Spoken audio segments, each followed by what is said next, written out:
В этой сарайке я храню садовый инвентарь, лопаты, грабли. Это погреб семьи Прокопьевых и небольшая самовольная постройка над ним. Здесь семья хранит овощи и заготовки на зиму. Рядом небольшой огород. Все это жителям досталось вместе с квартирой. Дом в свое время возвели для работников ЦРБ, который находится в 50 метрах отсюда. Получили квартиры медсестры, врачи. Им главный врач выделил вот по 0,2 сотых земли. Мы построили сарай и погреб. Здесь построили, в общем. И вот 36 лет этими пользуемся. Сейчас здесь проживают больше 40 семей. Практически у каждой есть свой погреб и небольшой участок. В свое время эти земли и хозпостройки жители хотели оформить в собственность. И даже деньги сдали в ТСЖ. Но документы так и не получили, говорят жильцы. ТСЖ сказала, что на землю будут оформлять, и собрали по 240 рублей с квартиры, что будут оформлять нашу землю. Мы собрали, отдали в ТСЖ, и на этом вот за это и деньги пропали, и оформление не сделали. Я ходила в администрацию, спрашивала, никто конкретно не мог сказать. Накануне жители попросили снести эти постройки. На двери подъезда появилось объявление от некой администрации о том, что в течение недели постройки нужно снести, иначе штраф. Объявление Китера сносить сарай до 26 июля, иначе штраф была. Администрация yazılgan. Администрация обратиться так, мы не знаем, дилер. Такое же требование поступило и к управляющей компании. Арендатор земли сообщила, здесь будет возведен магазин ритуальных услуг и зал панихиды. Женщина пришла, говорит, я, говорит, там сарай разобрать надо. Я говорю, что случилось? Я, говорит, купил землю. Я говорю, вы купили, я говорю, а в сарае, причем, что там будет?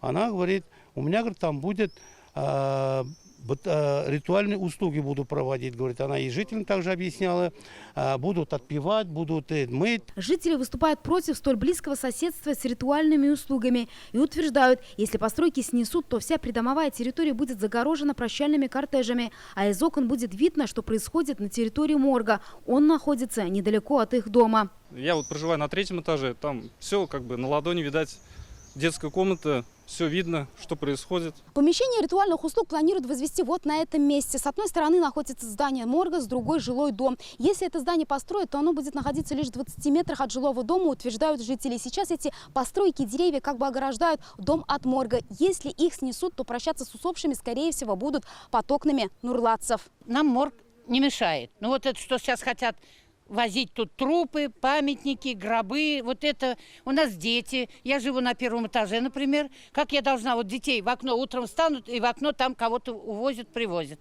Это же не дело. Будет ли здесь просто магазин ритуальных услуг или же построить зал панихиды, арендатор земли от комментариев отказался. По телефону ничего комментировать не буду как бы. Когда или в аренду взяли? Неудобно разговаривать сейчас. Мы обратились в исполком района и нам подтвердили, земельный участок отдали в аренду на 10 лет и возводить объекты законом не запрещено. Все нормы соблюдены. Палата земельных имущественных отношений по инициативе заинтересованного лица данный земельный участок был сформирован и надлежащим образом, согласно норм федерального законодательства, в том числе земельного законодательства, выставлен на аукцион. Если брать нормы градостроительного плана земельного участка, от межи до объекта капитального строительства должно быть минимум 3 метра. Новый объект от своей межи должен отходить 3 метра.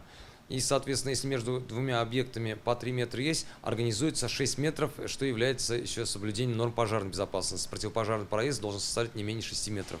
В данном случае границы земельного участка, от границ земельного участка многоквартирного жилого дома до начала границ земельного участка, спорного земельного участка, так его назовем, 14 метров, что не противоречит ни строительным нормам правил, ни пожарным нормам правил, ни санитарным нормам правил. Пока арендатор не обратился в исполком за получением разрешения на строительство объекта и не предоставил проект будущего сооружения. Если это будет место для прощания с усопшими, то у Роспотребнадзора могут возникнуть вопросы. Дома от такого объекта не должны находиться близко. Согласно требованиям санитарно-эпидемиологических правил по содержанию территории городских и сельских поселений, у зданий и сооружений, которые в своем составе имеют помещения для хранения тел умерших, подготовки их к похоронам и проведению церемонии прощания, они должны выдерживать территорию до жилых построек не менее 50 метров. Сейчас жители написали коллективное обращение в прокуратуру. Филюза Ахмедуллина, Рик Хабибуллин, ТНВ, Нурлат. Закажи рекламу на ТНВ. Телефон в Казани 5 705 100.